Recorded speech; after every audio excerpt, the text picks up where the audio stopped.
তুফান internationally release হচ্ছে কবে?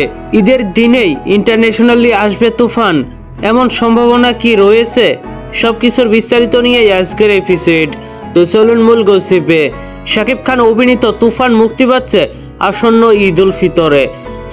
ঈদুল আজহায়। তবে ঈদের দিন 17 জুন শুধু বাংলাদেশেই মুক্তি পাবে তুফান, এমন তথ্য পাওয়া যাচ্ছে তুফান টিম থেকে। গতকাল 5 জুন প্রকাশ পেয়েছে তুফানের টাইটেল ট্র্যাক। বেশ সাড়া ফেলেছে গানটি। ভারত, বাংলাদেশ সহ বিশ্বের অধিকাংশ দেশেই তুফান ঝড় এসেছে।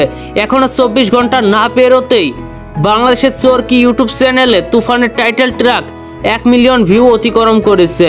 ইন্ডিয়ান ইউটিউব চ্যানেল SVF এ 3 লাখের উপরে ভিউ অর্জন করেছে।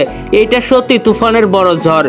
যাই হোক, বাংলাদেশে তুফান সিনেমাটি 17 জুন মুক্তি পেলেও ইন্টারন্যাশনালি সিনেমাটি 28 জুন মুক্তি পাবে। এই তথ্য তুফানের অফিসিয়াল টাইটেল ট্র্যাক থেকে জানা যায়। বেশ কিছু সূত্র বলছে আগামী 28 জুন বায়োস্কোপ ফিল্মসের পরিবেশনায় আমেরিকা, কানাডা এবং দুবাইতে মুক্তি পাবে তুফান। একই দিনে SVF সিনেমাটি ভারতেও মুক্তির প্ল্যান করছে। এরপর ধীরে ধীরে মুক্তি পাবে অস্ট্রেলিয়া, মধ্যপ্রাচ্যের অন্যান্য দেশগুলোতে। যাই হোক, এই খবরটি ভারতীয় দর্শকদের কিছুটা হলেও কষ্ট দিবে আই থিঙ্ক, কেননা ভারতীয় দর্শকরা ঈদের দিনে তুফান দেখার জন্য রেডি হয়েছিল। তবে সেটা তো আর হলো না। 28 জনের জন্য অপেক্ষায় থাকতে হবে।